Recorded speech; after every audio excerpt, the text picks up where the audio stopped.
Buenas queridas y queridos y bienvenidos a su canal de consejos para escritores.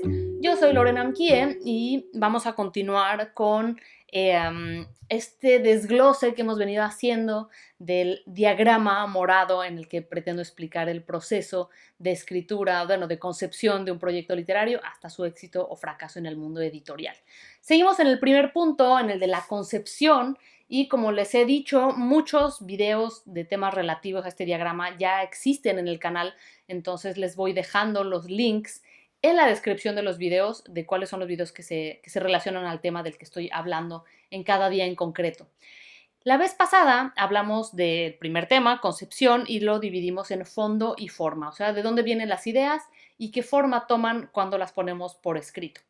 Hoy vamos a hablar un poco de la forma, ya que hablamos del fondo la vez anterior, vamos a hablar un poco de la forma, porque quiero volver a decir, aunque lo he dicho mil veces, que uno no necesariamente tiene que elegir un género rígido para ponerse a escribir. Entonces aquí tenemos dividido entre ficción y no ficción, pero esto también es poroso. ¿Qué quiero decir con eso? Que también hay novelas que tienen cosas reales y se mueven de repente entre la ficción y la no ficción, o utilizan una noticia que sí sucedió para situar una novela de personajes que no, que no existieron en la realidad. Lo que quiero decir con esto es que yo presento estas categorías, estos cuadritos, porque es más fácil hablar de ellos de esta manera, pero no para instarlos a que elijan uno y se queden ahí necesariamente. Como hemos hablado desde la vez anterior, la poesía, el cómic y el etcétera son géneros independientes en los que nosotros no vamos a ahondar. Además, ¿elijo yo el género o el género me elige a mí? Esto es de lo que quería que habláramos hoy. Yo creo que uno se sienta a escribir y de repente le surge una manera de narrar que le es más familiar, que le es más cómoda por alguna razón. Puede tener que ver con lo que ha leído, puede tener que ver con las recomendaciones que le han hecho, puede tener que ver con la manera en que habla, con la carrera con la que estudia o con cómo funciona su cerebro. Hay gente cuyo cerebro es muy estructurado y piensa de una manera muy rígida y entonces se le va a dar más escribir una novela, digamos, capítulo a capítulo, con esquemas, y su manera y su proceso para escribir será muy diferente al de personas cuya cabeza es más volátil y entonces pueden escribir a veces una novela más fragmentaria, que juega con los tiempos verbales, que se mueve entre narradores. La realidad es que el fondo y la forma, como ya hablábamos la vez pasada, se retroalimentan mutuamente todo el tiempo y a veces la forma va a dictar el fondo y a veces el fondo va a dictar la forma. ¿Qué quiero decir con esto? Y que es un consejo que me dio mi hermano cuando yo estaba atorada con la novela que acabo de terminar y que me fue súper, súper útil. Le dije, es que quiero decir todo esto, pero la manera en que lo estoy escribiendo es muy burda, no me está gustando, no responde a la sensibilidad de mis personajes. Y me dijo, es que tú tienes que dejar que el fondo dicte la forma, o sea, que la personalidad de los personajes, que la naturaleza de la historia, que los temas que estás tratando, al final sean los que dicten qué forma va a tomar la novela. Si esto es burdo, entonces tienes que encontrar otra manera, ¿no? Entonces, en vez de yo guiarme por la forma para darle, vaya, valga la redundancia, para darle forma al fondo, en vez de decir, tengo esta historia y la tengo que meter en este esquema de novela ordenada capítulo a capítulo, porque así son las novelas, más bien dejé que el fondo, que lo que yo necesitaba decir, dictara la forma, y eso fue lo que me permitió salir de este bloqueo y terminar la novela. Ya sé que suenan como cosas a veces muy abstractas, muy ambiguas, pero para las personas que ya están en proceso de escribir, algo de esto de repente les va a hacer clic en la cabeza y van a decir, claro, yo no tengo por qué seguir un canon de cómo se han hecho las cosas. Creo que eso es el mensaje principal que casi siempre pretendo transmitirles. Cuando me han preguntado incluso de poesía, y aunque no soy experta en poesía, tiene que rimar digamos, el renglón tal con el renglón tal, o se puede mezclar un soneto con un no sé qué. Todo esto son cosas que se han nombrado para poder hablar de ellas a nivel académico, ¿no? un soneto tiene tal, una novela tiene estas características, un relato tiene estas otras características. Para hacer un concurso y decir, voy a hacer un concurso de novela breve, alguien tiene que en un momento dado determinar qué es una novela breve y entonces alguien dice, una novela breve mide hasta 200 páginas. Pero eso es algo totalmente arbitrario que en un momento alguien decide. Lo mismo pasa con el género de ensayo, por ejemplo, ¿no? Del que hablaremos un poquito más a fondo en algún otro video. Un ensayo es una idea intelectual desarrollada. Uno plantea una hipótesis y después a lo largo del texto intenta descubrir si sí es cierta o no. Es una manera de explicarlo, aunque no es totalmente inclusiva a todos los tipos de ensayo, por supuesto. Hay novelas que tienen ensayos incluidos, hay novelas que tienen prosas que son sumamente poéticas. ¿Y a qué me refiero con esto? Que no están narrando, sino que están fotografiando un instante. Hay una interrelación entre ficción y no ficción, hay una porosidad entre lo autobiográfico y lo ficcional, hay una porosidad entre la poesía y la prosa. Ya no hay esta rigidez que había cuando se empezó a determinar qué era una novela, qué era un cuento, igual que ya no decimos escribí un soneto de tantas sílabas y no se pueden romper las reglas. Romper las reglas es lo que hace que la literatura se mantenga viva. Hay una discusión interesante con un libro de haikus de Mario Benedetti. Di una clase yo de haikus, que son estos poemas clásicos japoneses que, bueno, tienen toda una historia en la que no voy a entrar ahora, pero el tema es que tienen unas reglas específicas y supuestamente hablan de la naturaleza casi siempre y el autor debe estar ausente del haiku.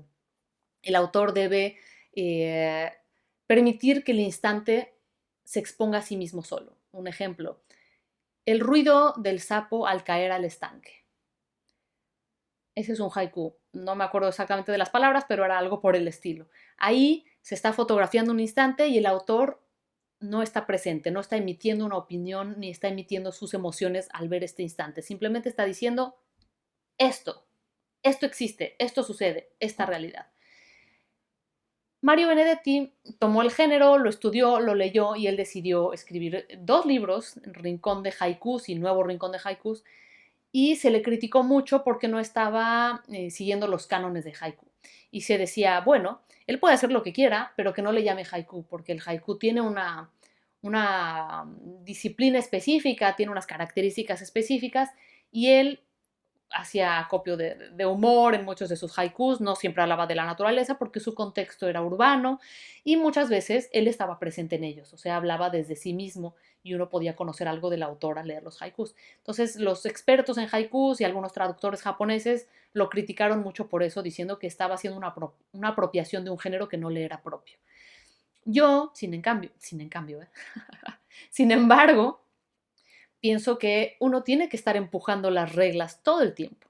Pienso que el lenguaje es una serie de herramientas que nosotros tenemos y que podemos utilizar para intentar construir cosas y que uno tiene derecho y más bien está obligado a tratar de empujar los límites de esto. Si no, todos los poetas seguirían escribiendo sonetos clásicos o más bien seguirían escribiendo poesía sacra, religiosa, o seguirían escribiendo la Ilíada eternamente, porque solo nos quedaríamos en los cánones establecidos y respetados, y esto no funciona así. La literatura es un arte vivo que se tiene que estar renovando todo el tiempo, ¿no? Las experimentaciones que han hecho los grandes autores siempre han tenido críticas en su momento porque la academia, que está relacionada con la literatura con una relación bastante tortuosa y tensa, dice, tú no estás respetando esto.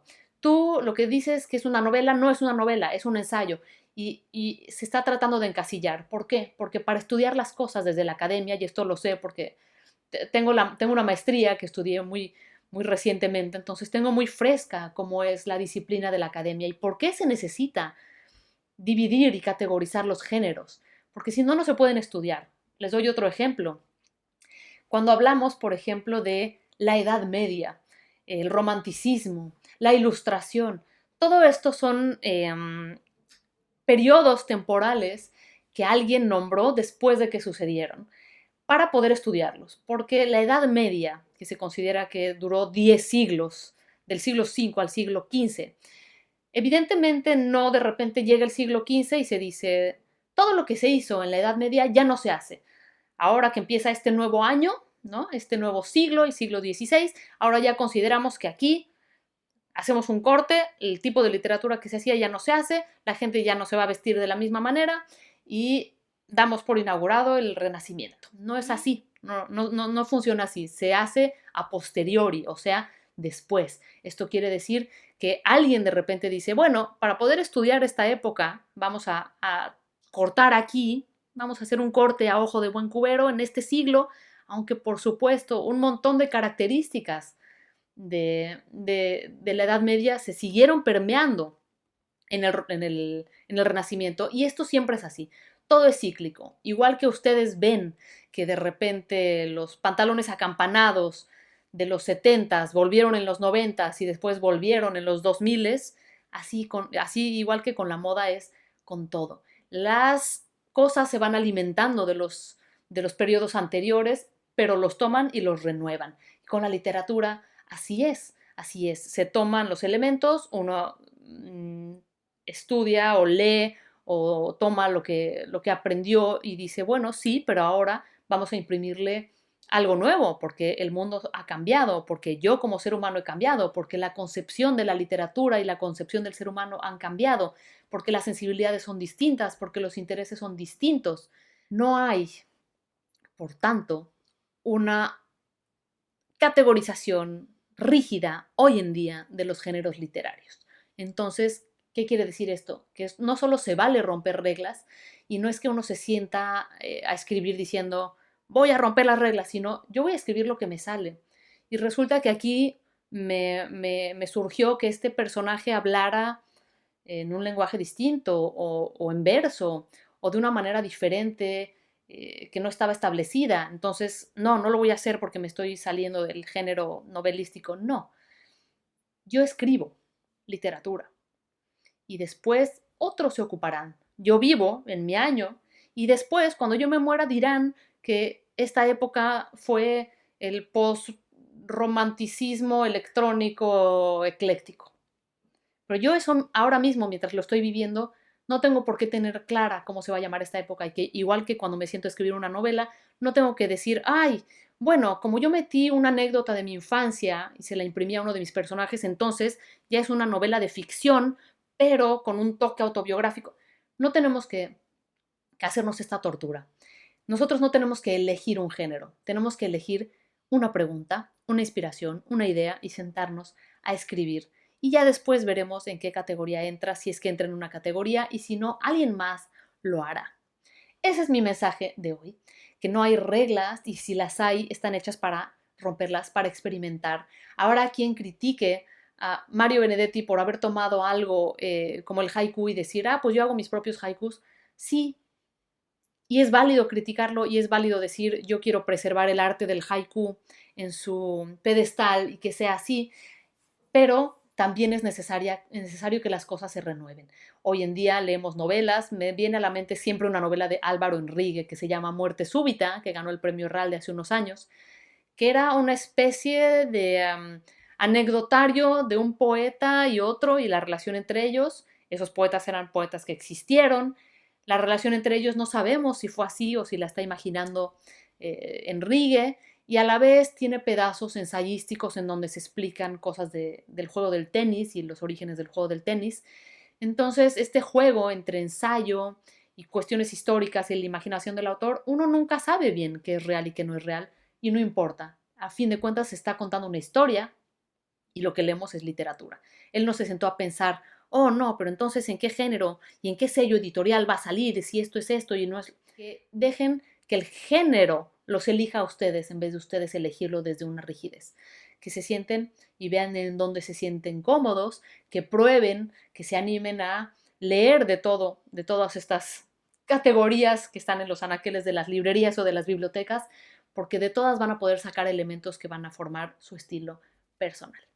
Muchas gracias por haberme acompañado. Seguimos con este desglose de nuestro diagrama. Si hay algún tema en específico de este diagrama de concepción que a ustedes les gustaría que tocáramos, déjenmelo en los comentarios, porque lo que vamos a hacer es ir en orden en este círculo, aunque, como ya he dicho, hay muchos videos que se relacionan ya a los temas de los que hemos hablado. Quiero agradecerle muchísimo a los miembros de este canal y invitar a los que no lo son a echarle un ojo a las membresías en el botón de unirse, porque lo que hacen las membresías, además de darles ciertos beneficios, mayor cercanía conmigo, derecho a que yo lea algunos de sus textos y a participar en los retos semanales, todo esto es adicional. Realmente las membresías lo que hacen es apoyar la creación de estos contenidos. Como ustedes ya verán en el detalle que tiene este diagrama, se requiere mucho tiempo y años de experiencia, estudios y todo lo que yo traigo detrás de mí, mi bagaje cultural y mis estudios y mi experiencia que yo les comparto a ustedes de manera gratuita. Todo esto es más fácil con un cierto apoyo económico, que es el que ustedes pueden brindarme a través de sus membresías, que están desde 9 pesos mexicanos, $0.50 al mes, para decirle a un creador: lo que estás haciendo me sirve. Les agradezco mucho por estar aquí y nos vemos muy pronto.